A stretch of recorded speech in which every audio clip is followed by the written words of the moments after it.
are talking you. That is not your problem. Your problem is when you sin. When you begin to backbite. When you begin to hate. When you begin to not forgive. That is where your problem enters. And that begins from where? In the heart. And Jesus said, it's from the heart that the things of the mouth flow. And there's where we offend. And there's where we sin. And there's where we mess up ourselves. And then we enter into into situations that are uncomfortable because of sin. Because of sin we now have pain in childhood. Because of sin we get pain. And when we get sick, we get so sick, some of us so often. It's because of sin we die. And God, Jesus is saying, your biggest problem concerning the devil is him getting you to sin. And that's what happened, God said, I'm going to test Jesus. For the whole world to see that he is good stuff. And the Bible tells us that the Holy Spirit himself, God himself, the Spirit of God, led Jesus where? To be tested. Not to be tempted in terms of that to lure Jesus to sin. Not in that sense. But to be tested, be tried and true. And Jesus what? He passed the test, didn't he? Because when the enemy came, the enemy did not find anything in him. So you were not going to get into sin. And that's the devil's problem. With some Christians, the devil might come to you and say, hey, Pastor, look what you do so, look you try to listen to these men now, Batoke. And you say, that's not my business. And devils have a problem with you. Disobey your father. I'll tell you why. Because you didn't let you go to a party or to line with your friends the other night. You just let you stay home and do schoolwork. You do schoolwork whole week. And you say, I don't care. My Bible tells me obey my parents. My Bible tells me obey my mother and my father. I'll live long. And you respond with what? The word of God. So, the devil can't get through. Just like Job said, I don't care. I ain't sinning. You see, the biggest problem for us is not when we go through tough times. Tough times will come. Read Revelation. Here what Jesus told one of the church, and that was the best church. He told that church, he said that, hey, Satan will tempt some of you. You go through fire. Some of you will kill. He said, but stay faithful. For I'll give you a crown of life. I'll clothe you with glory. I'll keep you, you overcome him. And that's where we need to understand that we need to, no matter what we go through, we must never sin. Sin will make us like the devil. He's destined for hell. But the Bible tells us, I want us to understand, if you do sin, you can ask him for forgiveness. But sin is our biggest problem. Think about it. Most of your problems, some of us be born into problems. When I born, my mother and father was married. I had a problem there one time. Then they smash up, they separate, and things didn't get better. You come and ask me about life. You think you have a bad life? You ask me about mine. But then I learned that I can make a difference with God and begin to make good choices, better decisions. So what happened as I grew? As I spent more time in the Word, in the daily bread, I realized the less I sin, the stronger and better things could get. But problems still come in. This is a world of problems. Come on. But as we grow, I sin less. Until now I could pass a whole day and I doubt that I did any sin. Are you with me? I will still ask God, if I sin, forgive me. But I could pass a few days now and say, I do no sin. Maybe in thought I have some nonsense going through my mind and I'm saying in my thought. But, so I still ask God for forgiveness. Are you with me? So that's what God wants us to do. He wants us to grow, to have a life without sin. Amen? So when he said, deliver us from the devil, from the evil one, is that his tentacles of sin will not take hold of us in temptation and luring. Are you with me? Alright? And there's some examples of those people in the scriptures in the New Testament. I don't have time to go into it. But thine is the king. You see these three parts here? Thine is the king of power and glory forever and ever. Amen. Some people believe that because it was not in certain manuscripts, but it's through the Bible, from which our Bible comes, that it should not be there. But I don't care. That's alright. The ancient Jews, they had that at a lot of times in their prayer. Amen? In the doxology, what we call the doxology, giving God glory. Are you with me? They had that. Yours, God, is the kingdom. That means He is the ruler. He is the boss. And these are not something you pray for, you know. These are you realize in this so-called prayer of the Lord, the Lord's Prayer, which is the disciples' prayer, there is more acknowledgement, some requests, thy kingdom come, thy kingdom, some requests here, up to here, and then there's more acknowledgement and giving of praise, acknowledging who we are, the first three here, and then giving Him the glory. Say, God, yours is the kingdom. You are the boss. You own everything. Are you with me? Everything God owns. The kingdom is His. Kingdom where He rules. Amen? You know the kingdom of God is also in you? Does God rule in our hearts? Does He rule in our life? How is He going to get the glory? You pray this prayer every day, and how is He going to get the glory if He's not ruling in your heart? Then you pray this prayer. Amen? So yours is, and the power. I didn't mention that. I'm going to go. The power. Dunamis, the ability to do anything. Dynamite power, that's what He has. God has the power. The power to change. The power to transform. The power to make all things possible.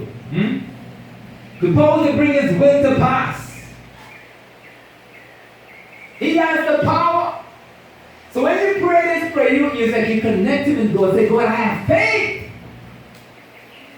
I don't care what happens. I know you have the power. Say the power. The power is His. That's what it says. Sometimes we think that we are so powerful. And you read some literature, you watch videos or television, it seems as though man is exalting himself. No, man is this and man is that. Up to today, we cannot even get out of the earth. You know how big this universe is? Huh? If you put the whole earth in a little dot here, and then you say this whole church is our galaxy. And then just think, a dot here. And then you say the whole arena, our Milky Way galaxy. And then you further, Trinidad and Tobago. You can go further and further and further. You know the universe is bigger than that. Bigger than the world is to this little dot. Huh? Man, we can't even get out of our own solar system. But God is the one who created that. You know some people like to say there's no God and all these things, all these nonsense. God is the one who created all that. The universe and all that there is. He has the power, the ability. Sometimes you look at some people when they get a little power. And you see that, I see that among some of my friends or brethren. Even as soldiers, you see people now become soldiers and you feel them as God in them. So they are or police. Some man, because he's a police, and empower his children. You don't do this with me, no. But that power is to serve. Same thing as Christians. When you say God has the power, is that you acknowledge that your business is to serve God and He will empower you for His kingdom. Remember, there's a kingdom prayer. This prayer is not solely and mainly about you, it's about us and about His kingdom. Amen? The glory, the fame. That's what glory speaks of. The fame, the awesome presence. You ever see something so beautiful, so majestic, so it's like, oh, huh? That is what glory there means. Bible says the glory of the hill is the Lord's. When you look at a mountain, listen, we have small mountains in Trinidad today. Small. When you look at Mount Everest, and you see that, and then sometimes people spend and study half of their lives just to climb that mountain, so that they'll get some glory. But God said, I made that. Imagine, and that mountain is so glorious. For a man to climb that, he has to get tank of oxygen on his back here. You can't do that by yourself. You need a team to get there. Glory talks about fame, power, majesty. Huh? You get what I'm saying? It's an awesome word. It's weight. It actually means weight. His presence. His presence is what is glorious. If there's anything that's talking about God's glory, ask God to give you a revelation about His glory and see what will happen to your life. If God give you that, you'll never be the same. He said, God, this is what you're about. Then I can never mess up. Because you get an idea of who God is. He is the glory, amen? Forever never talks about that He is eternal. To His kingdom there shall be no end. He shall reign forever and ever. Huh? How many of us could speak like that? My kingdom and my family and my car, and my business, my job, forever and ever. How many of us could speak like that? Huh? You will be able to. Remember, God is the who to you. God is the first word here. God is our what? Father.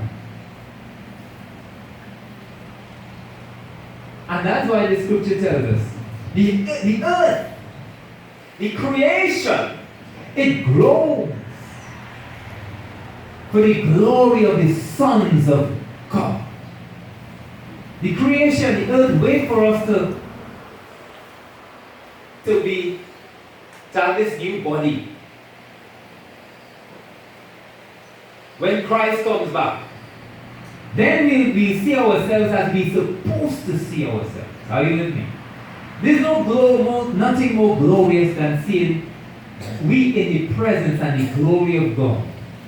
Are you with me? Huh?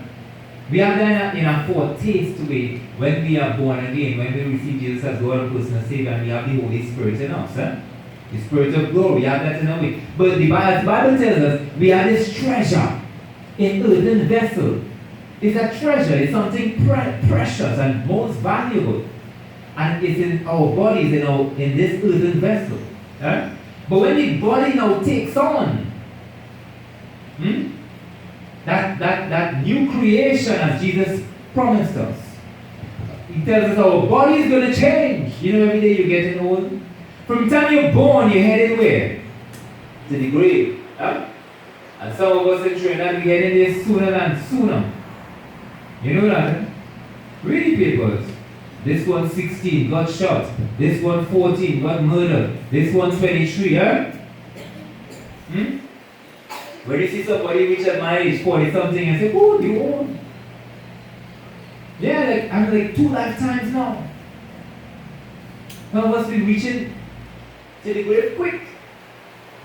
But when we have that new body, there's no death. Say no death. Everlasting life. When you're walking in the streets of gold, you can say, yes, God, I thank you. Now I have it forever. Now you can say like the Father. We have this forever and ever, amen? We in His presence forever and ever. This kingdom there shall be no end, the Bible tells us, amen? And amen. That's a good place to wrap up. Amen there means so be it. It is confirmed. It is established. It can't be changed. Amen. So when you say amen, I know you want me to say amen now. When you say amen, it is final. Huh? It is complete.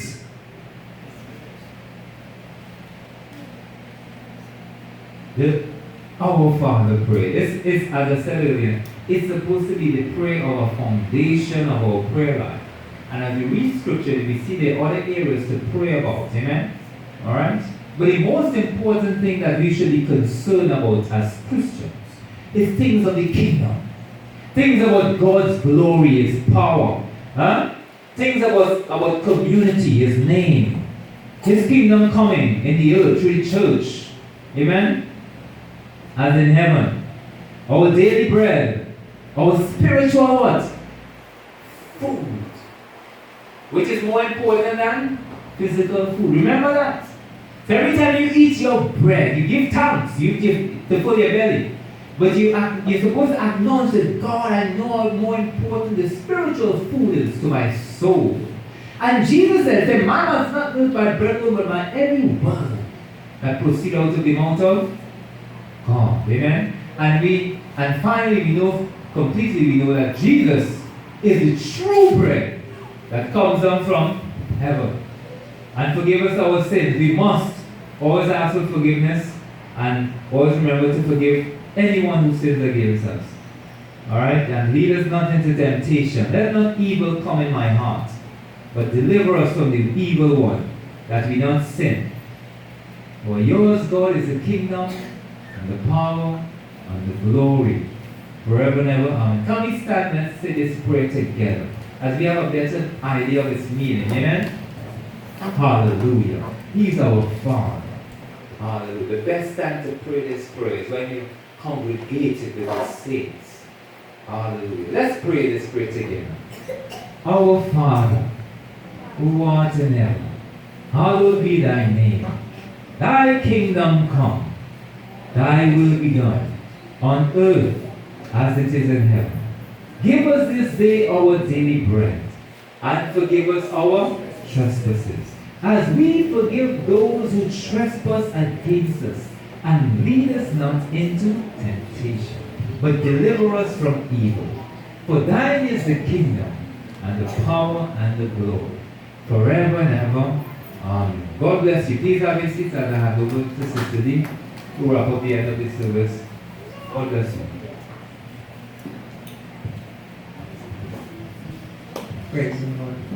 Put your hand together for Bishop. I think that was a most interesting message. Amen. Remember that is in Matthew chapter 6. You can read it when you go home. And we have Bible study on Wednesday. If you have any questions, you can come and ask him. Feel free to come with your questions on a Wednesday evening. Amen. We are studying the Bible, so there must be something that you have a query about, so feel free to do so. Amen. Praise the Lord. We give God praise for all of us who are here this morning, and we were privileged to receive such a message. Amen. Hallelujah. One of us would have had our concept about that prayer, but we get it right now. Amen. Praise the Lord. So at this time I want to invite Brother Jordan to get the basket as we bring our gifts, our tithes, our